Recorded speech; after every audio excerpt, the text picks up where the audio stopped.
What's going on, guys? Welcome back to the Control Room. I'm your host, Esrael Johannes. Now we have some history to address. First off, the top topics. For the Mavericks, they had some dismal defense with a lack of energy and focus, and we'll break down the consequences of that. But recently named All-Star Luka dropped 73 points to respond to that negativity. Yes, he dropped 73. We'll break down that game. Then for the Pelicans, they split their homestand, and then they had a matchup with the best in the West in the Oklahoma City Thunder. So we'll take a look into that matchup, not only on the Pels side, but also on the Thunder side. And speaking of the Thunder, Chet Holmgren and Victor Wembanyama, the leading two candidates for Rookie of the Year, faced off, and it was a lot better than the last time. So we will take a look at that game, as well as look at the big three for the Thunder against the Pelicans in that game I just mentioned. Now, this dismal defense from Dallas, they had a 3-game losing streak, which was their second of the season. It tied their season long. They had lost to the Lakers, the Celtics, and the Suns by a combined 49 points. Not great. Now, their schedule kind of changed because they were scheduled to play the Golden State Warriors, but due to the passing of Warriors assistant coach Dejan Milojevic, the Warriors postponed a couple of their games.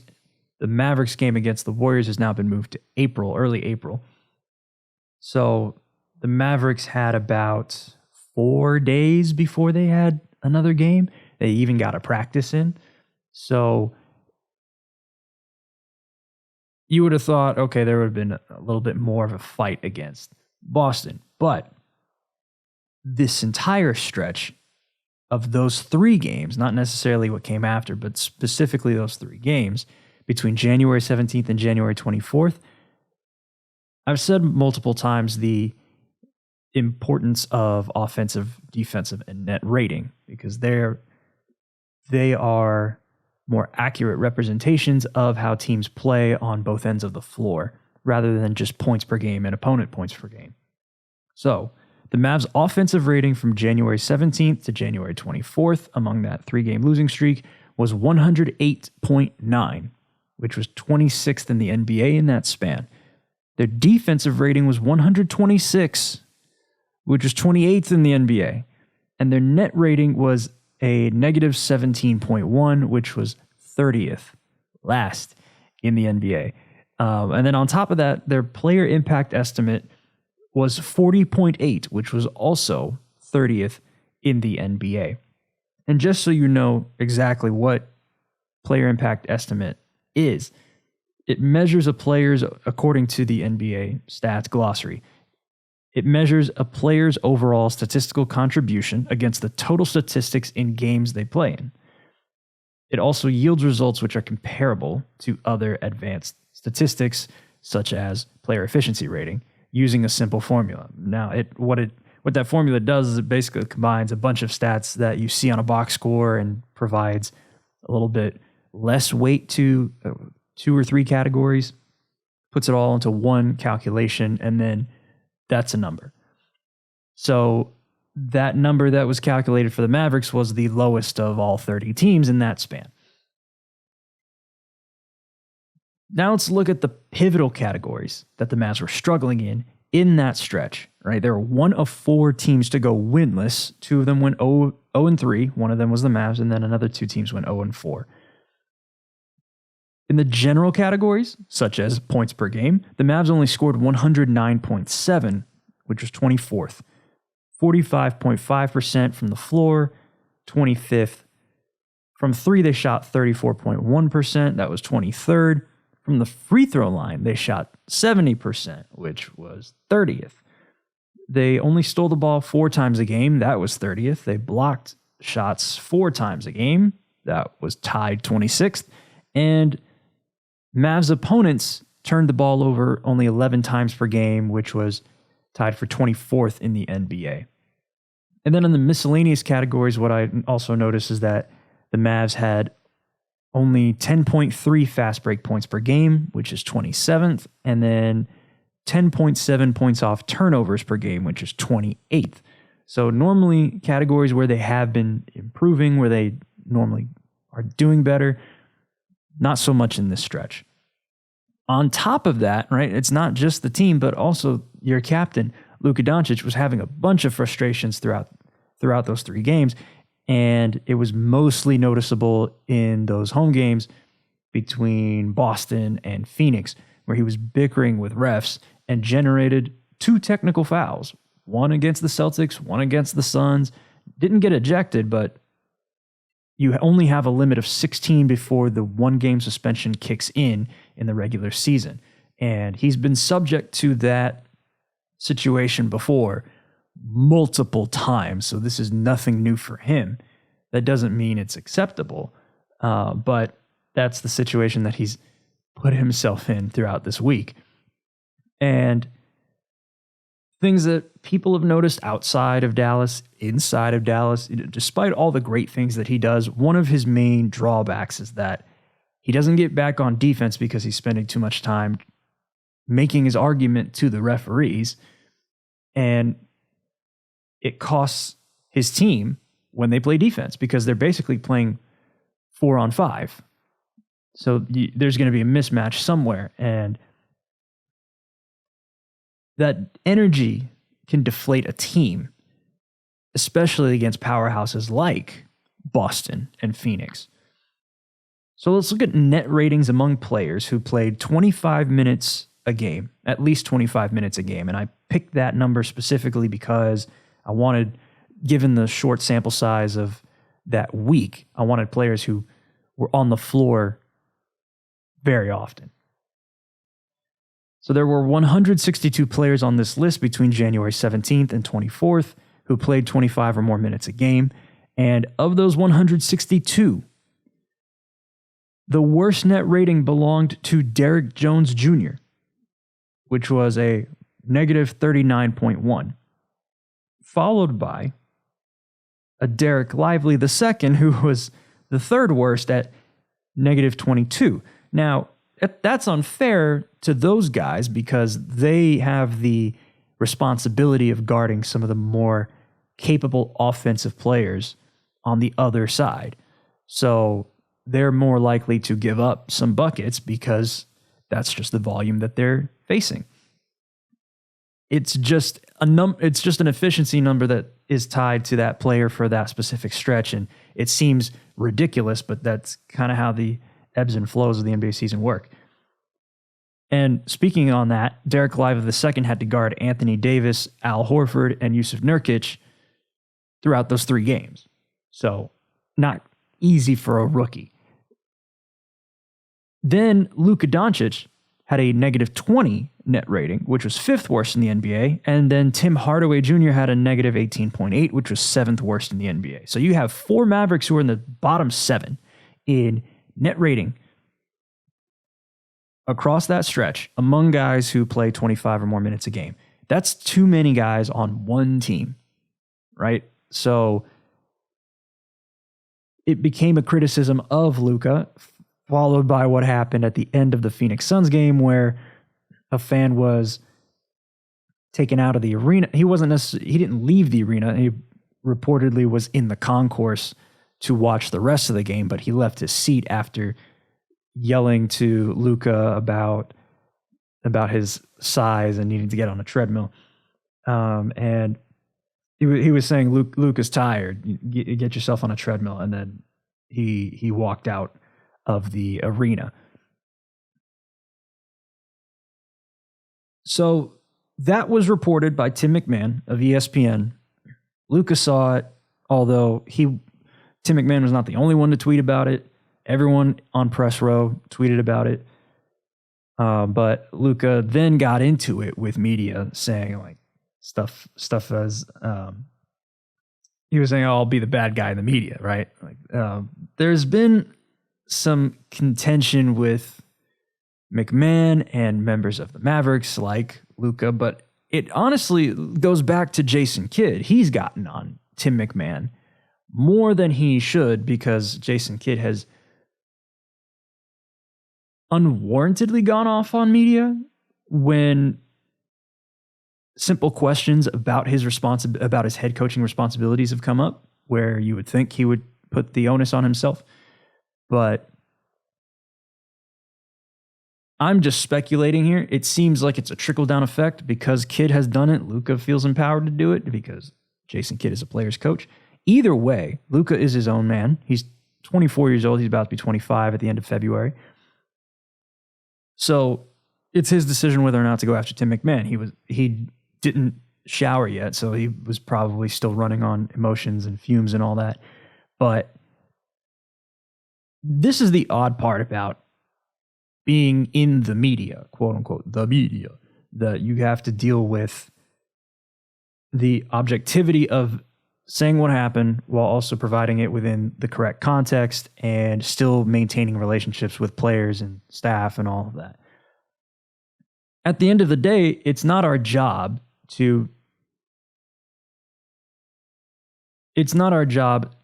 constantly show the positives of every person on every team. It's just to objectively report what's there. And I'm not trying to absolve Tim McMahon here. It's just that if there's a deficiency somewhere, it would be our journalistic responsibility. It requires integrity in order to report such a thing, right? So if the Mavs are struggling in rebounding, it is my job to show you how the Mavs are struggling in rebounding, unless told otherwise.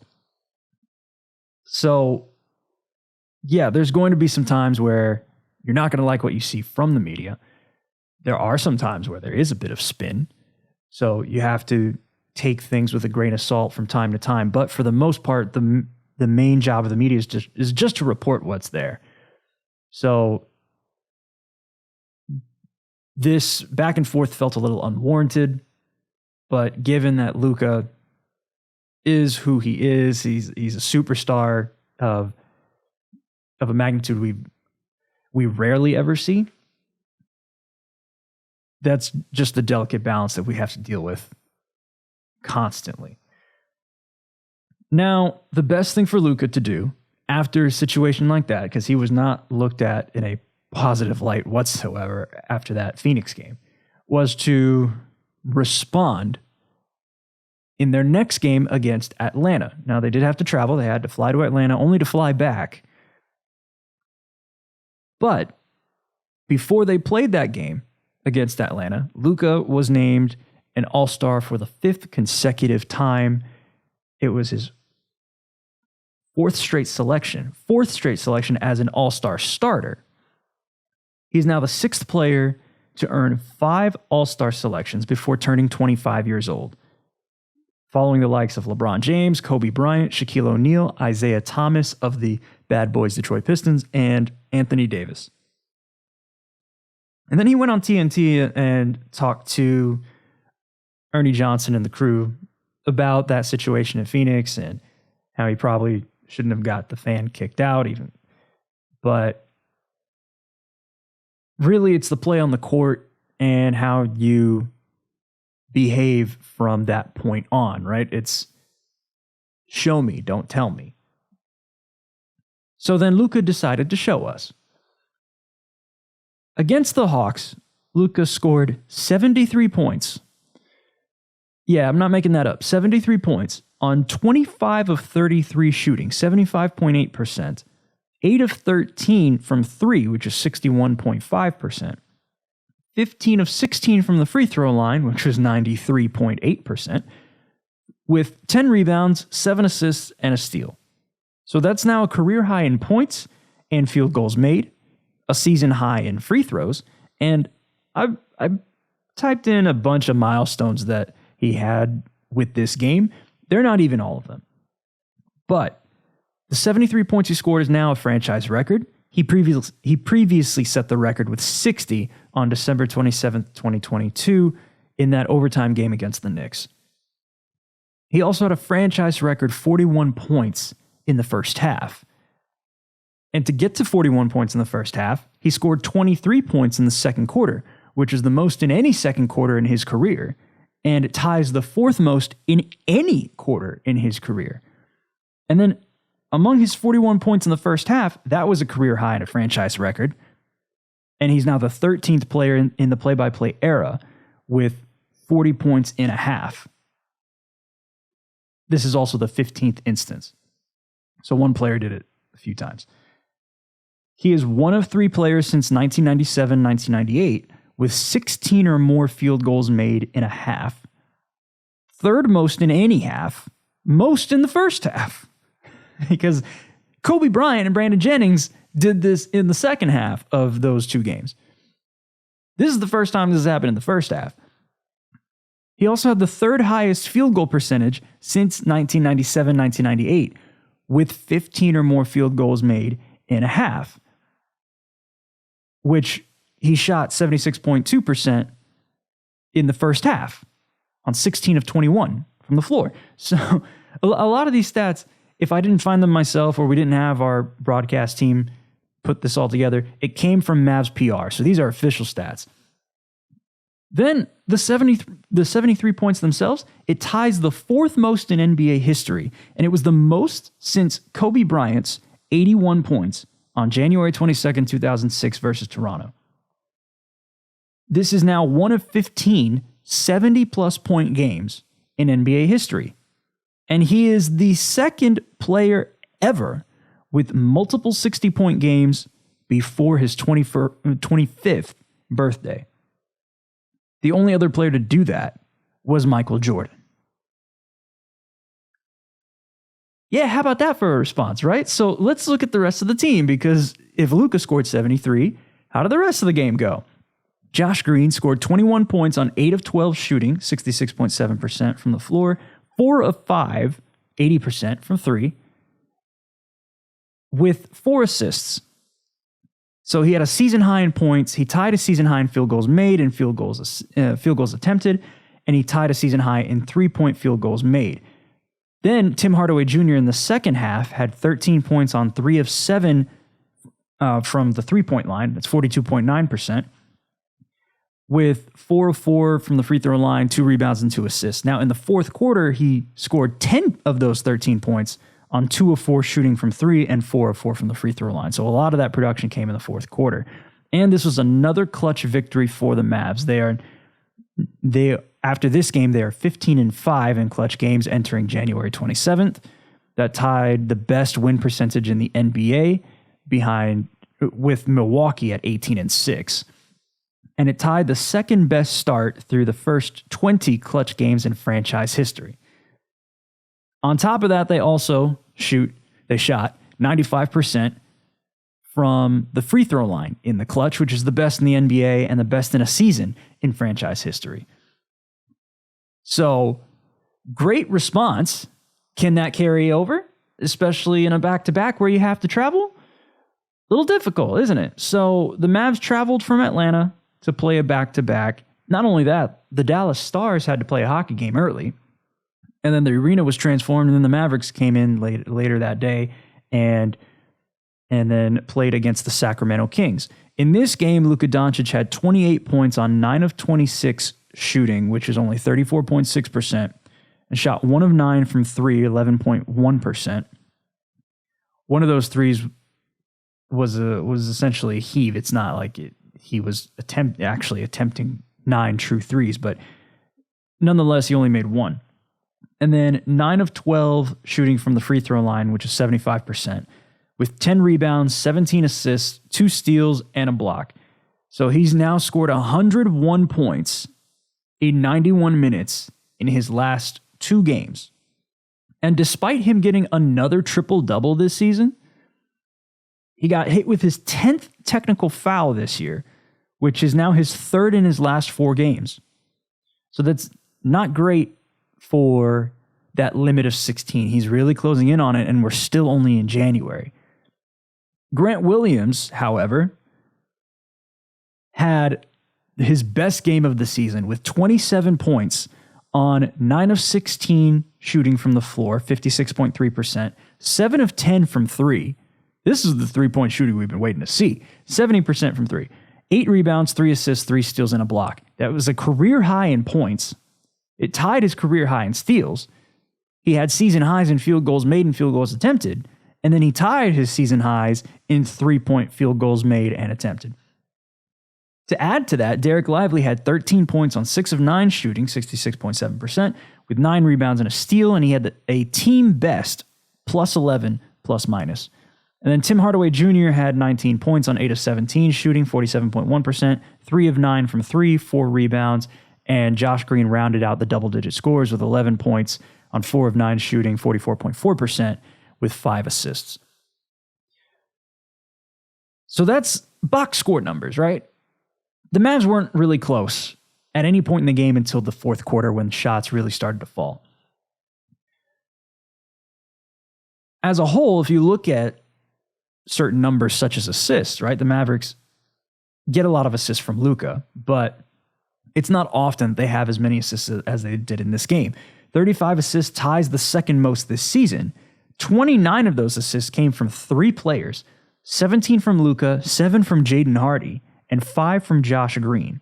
This is only the first loss this season when they dish 30 or more assists in a game.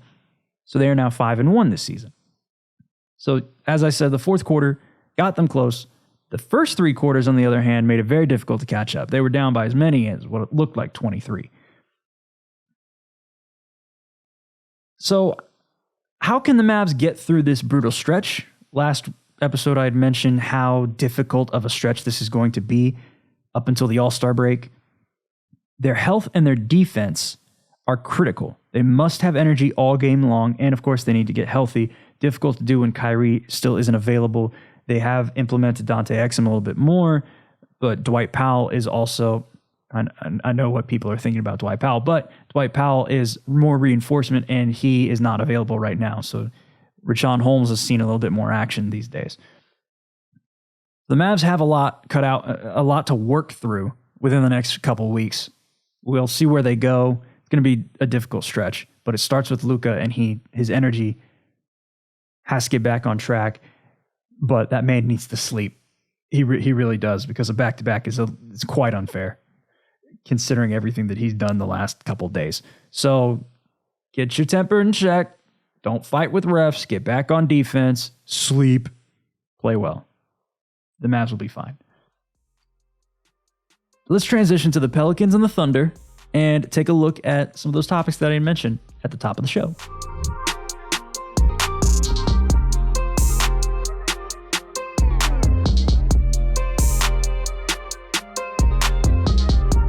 We're going to take a look at the Pelicans now. They beat down the Utah Jazz, put on a scoring clinic with a season-high 153 points. 43 of those points came in the second quarter. That's the third most in any second quarter this season, ties the sixth most in any quarter this season. In the first half, the Pelicans put up 77, which is the most in the first half this season, fourth most in the first half in franchise history, and the second most in any half this season. A lot of those points came on the fast break. They scored 35 fast break points, which is their second most this season, and it ties the fifth most in franchise history. And they also had a franchise record, 41 assists. Madison Hawk loves it when the Pelicans are passing the ball. This game is another example of that. Some of those assists came from Zion Williamson, but he had more than you'd ever think he'd have. He had a career-high 11 assists versus the Utah Jazz. His previous high was 9, which he had accomplished 3 other times. Zion has now matched or set his career high in assists 3 times this season. That's an effect of the James Borrego offense that's been installed this offseason. The Pelicans had 7 double-digit scores led by CJ McCollum's 33 points. They're now 7-1 in games this season with 7 or more double-digit scores, and they've now won their 7th straight game with 7 or more players in double figures. So let's take a sneak peek at their next opponent, not the one that's after this episode is released, the one following the Jazz game. That happened to be the West-leading Oklahoma City Thunder. To do that, we need to take a look at what the Thunder was doing beforehand, which they had to play the Spurs in NBA Rivals Week.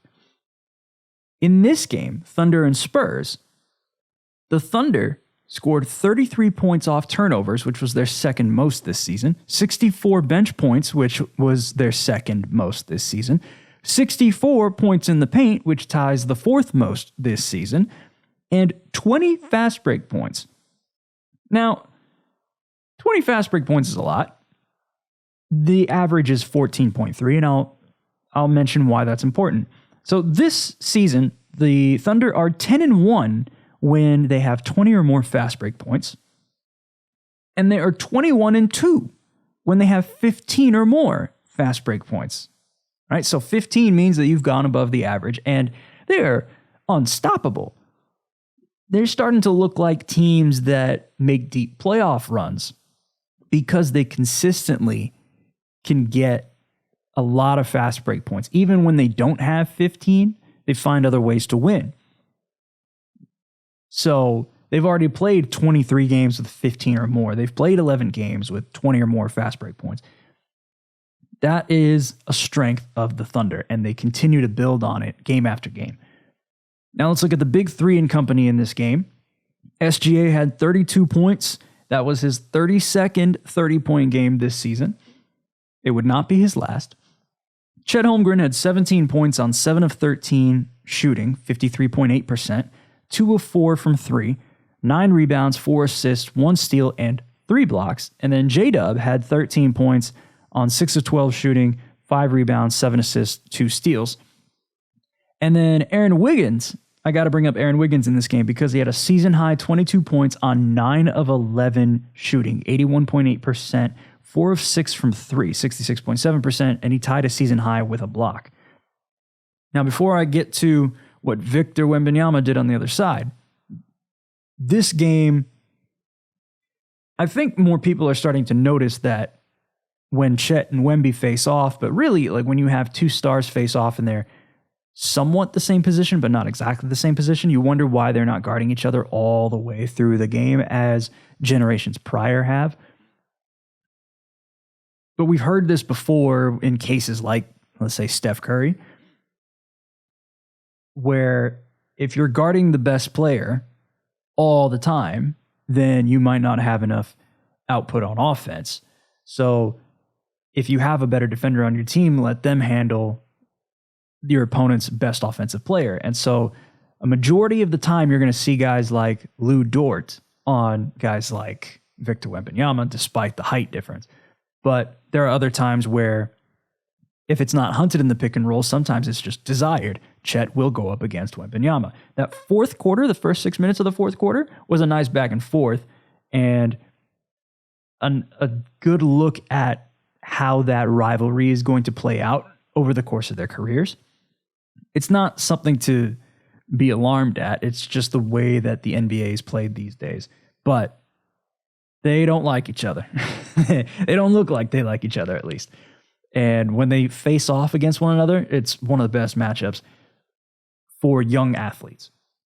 Now, Victor Wembanyama in this game had 24 points on 9 of 18 shooting, 50%, 6 of 8 from the free throw line, 75%, 12 rebounds, 4 assists, a steal, and 4 blocks. So he was still very effective in this game. It's just that the Thunder are much better as a team because that final score was 140 to 114.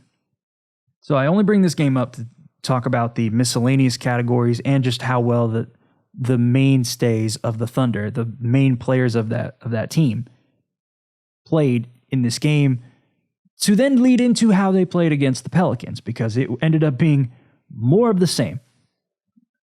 The Pelicans gave up 20 turnovers in their matchup against the Thunder, and they allowed 22 points off turnovers against the Thunder. Now, remember, in the previous game for the Thunder, they scored 33 points off turnovers. So if you give the Thunder the ball, they will score on you. So don't do that. The Thunder, by the way, as of a couple days ago, the Thunder are second in the NBA with 16.3 deflections per game, second in the NBA with 8.4 steals per game, and first in the NBA with 20.2 points off turnovers per game. So it is literally, numerically, statistically, a strength. If they take the ball away from you, you will not win games. For the Thunder, They scored 11 points off 7 Pelicans turnovers in the second quarter. And that led to a plus 11 point differential in the second quarter where the Thunder scored 28, the Pelicans only scored 17. And they forced 7 Pelicans turnovers in the fourth quarter. They were limited to only 3 points off turnovers in that quarter, but held the Pelicans to 7 of 17 shooting, which was 41.2%. So kind of low in today's NBA. And then the Thunder's big three against the Pelicans. SGA, by the way, was named an all-star starter for the first time in his career. He had 31 points on 10 of 21 shooting, 47.6%, 3 of 8 from 3, 37.5%. That's a lot of three-point attempts for Shea. I normally don't see him attempt that many. 8 of 9 from the free throw line, 88.9%, 4 rebounds, 5 assists, 2 steals, and a block. And he now leads the league with 33 30-point games this season.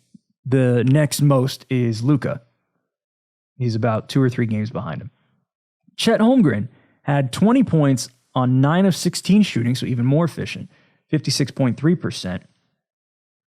With 13 rebounds, 1 steal, and 2 blocks. He tied his career high of 13 rebounds for the third time this season. So he is effective at getting the boards, although the Thunder as a whole are not.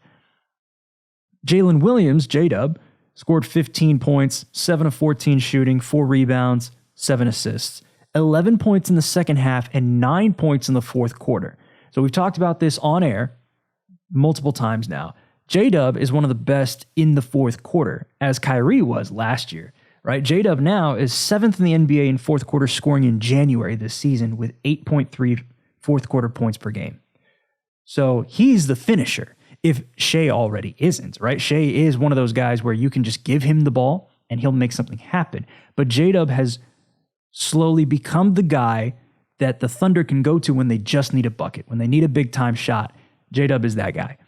So he's still my leading candidate for most improved player this season. And that would be crazy for the Thunder if they had an MVP, if they had a Rookie of the Year, and if they had the most improved player all come from that team. They have a legitimate case that all three could happen.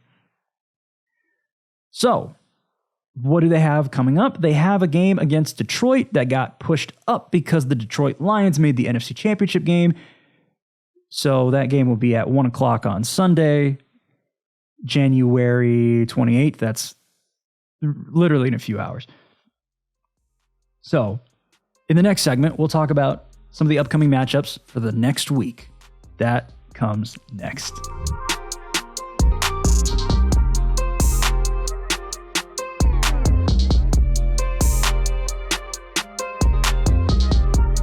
Let's take a look at the All-Star starters for this year's All-Star game in Indianapolis. The fan voting has closed. We now know who's going to start in the East and the West, and we're waiting to hear about the reserves. They will be announced this upcoming Thursday. The Eastern Conference starters are led by Giannis Antetokounmpo as the captain, and the other 4 players will be Joel Embiid of the 76ers, Tyrese Halliburton of the Pacers, Damian Lillard of the Bucks, and Jason Tatum of the Celtics. And then in the Western Conference, the captain is Los Angeles Lakers forward LeBron James.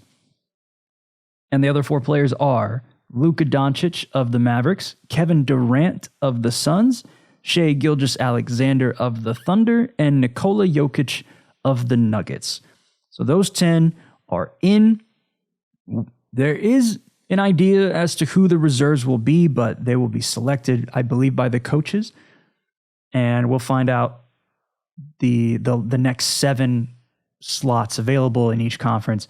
Once that comes out later this week, that will be announced on TNT. So that's going to be an enticing event to watch. I mean, there's a lot of criticism around how the All-Star game is designed, but Adam Silver has tried to make a way to put more importance in the All-Star game, to have more effort in the All-Star game. And we're now back to East and West. It's not going to be the blacktop, pickup style that we had seen the last few years. This is back to traditional East and Western Conference teams.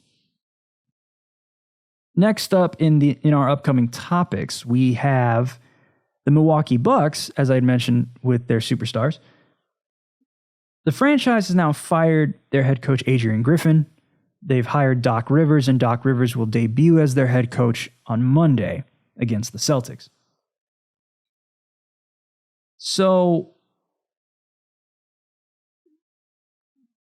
there's been some mixed reaction considering they were 30-13 when he got fired. It's a double-edged sword because the Bucks, when they got Adrian Griffin, at this point you might have heard already, the expectations were not where they are now, which is why they made this change. But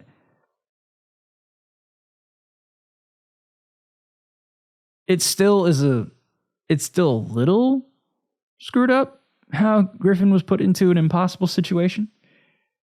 Given what he was initially signing up for, it kind of feels like what happened with Steve Nash almost. But at least Adrian Griffin had some coaching experience. The main issue, maybe not the main issue, at least for me, one of the issues that I see is another one of those player media situations where you got guys like Giannis Antetokounmpo saying, I was surprised at the firing. Now, I'm just speaking from how I feel, how I'm thinking about that situation. And most people will tell you, when you're a superstar and you can demand certain changes to happen in your franchise, you can't be surprised by a firing. You just can't. Because even though the front office came out and said, no, this is an organizational decision, this did not come from the players, I don't buy it. You can't look me in the eye and tell me Giannis did not know about this. Hello, he's been the reason you're making these moves. What do you mean he doesn't know about this? It doesn't make sense. So it is our job to parse what is true and what is not, to know when we're being lied to and when we're not. And now I'm not about to accuse Giannis of lying or the Bucks organization of lying to the media, but there are ways to know whether or not things check out. Like it doesn't make logical sense. If it doesn't make logical sense, it's right to question it, right? But it's not like it's going to be a story down the line where we'll say, "Oh, the Bucks lied about it." Like it really doesn't matter at the end of the day. Doc Rivers is going to be the head coach, and the Bucks will go as far as they end up going. So I'm not going to lose sleep over it. It's just one of those things that I'm like, you can't fool us. You can't fool most people, and we're not going to act like you can fool most people. Therefore, we will report what we know, and as PR as certain teams and athletes have to be, sometimes just better not. Just don't say that. Just don't say that. We'll catch it every time. All right. Next week's topics will be a recap of Week 14. Things will somewhat stabilize as we get closer to the All-Star break. We're getting close to that break time. That not necessarily the midway point of the season, we're already past that, but definitely 3 quarters into the season where we can look at teams that are about to make a playoff push, teams that might fall out of the standings. We'll keep an eye on all that over the next week, several weeks down the line. Now, let's take a look at the NBA schedule, the NBA tip-off among national TV. Tuesday, January 30th will be the Pacers and the Celtics at 7:30 p.m. Eastern, 6:30 p.m. Central on TNT, followed by the 76ers and the Warriors at 10 p.m. Eastern, 9 p.m. Central on TNT. Wednesday, January 31st will be the Phoenix Suns and the Brooklyn Nets at 8:30 p.m. Eastern, 7:30 p.m. Central on ABC, And then the Bucks and the Trailblazers will play at 10 p.m. Eastern, 9 p.m. Central on ESPN. Thursday, February 1st will be a great matchup between the Los Angeles Lakers and the Boston Celtics. Storied rivalry there. 7:30 p.m. Eastern, 6:30 p.m. Central on TNT, followed by the 76ers and the Jazz at 10 p.m. Eastern, 9 p.m. Central on TNT. Saturday, February 3rd, will be the Lakers and the Knicks at 8:30 p.m. Eastern, 7:30 p.m. Central on ABC, Saturday primetime. And then Sunday, February 4th, will be the Clippers and the Heat at 6 p.m. Eastern, 5 p.m. Central on ESPN. Now, local NBA tip-off, I did not mention a single game of Mavericks, Pelicans, and Thunder in that national tip-off. They don't have a national game this upcoming week. So let's look at where you can find those three teams on your local networks. Monday, January 29th, the New Orleans Pelicans will play the Boston Celtics. They will see their old friend Drew Holiday at 7:30, 6:30 Central on Bally Sports New Orleans and NBC Sports Boston. The Minnesota Timberwolves and the Oklahoma City Thunder will play a divisional matchup, again, at 8/7 Central on Bally Sports North and Bally Sports Oklahoma. And then the Orlando Magic and the Dallas Mavericks will play at 8:30, 7:30 Central on Bally Sports Florida and Bally Sports Southwest. Wednesday, January 31st, the Mavs and the Timberwolves will play at 8/7 Central on Bally Sports Southwest and Bally Sports North. The Pelicans and the Rockets will play at 8/7 Central on Bally Sports New Orleans and Space City Home Network. And then the Nuggets and the Thunder, another enticing matchup between some heavyweights in the West, will play at 8/7 Central on Altitude Sports and Bally Sports Oklahoma. Then Friday, February 2nd, the Pelicans and the Spurs will play at 8/7 Central on Bally Sports New Orleans and Bally Sports Southwest in the San Antonio area. And the Hornets and the Thunder will play at 8/7 Central on Bally Sports Southeast in the Charlotte area and KSBI. So that will be over the air in Oklahoma City. And Tulsa is a different channel, but look at your local listings for that specific game on Friday. Saturday, February 3rd, the Bucks and the Mavs will play at 9:30, 8:30 Central on Bally Sports Wisconsin and Bally Sports Southwest. And on Sunday, February 4th, the Raptors will play the Thunder at 7/6 Central on Sportsnet in Toronto and Bally Sports Oklahoma. So that is the lineup for this upcoming week. Thank you guys for watching and listening all the way up until this point. I really appreciate it. Every week, tell your friends, tell your family. Continue to do everything that comes with consuming this content. I enjoy doing this every week. So that does it for me. This has been The Control Room. I'm your host, Esrael Johannes, signing off.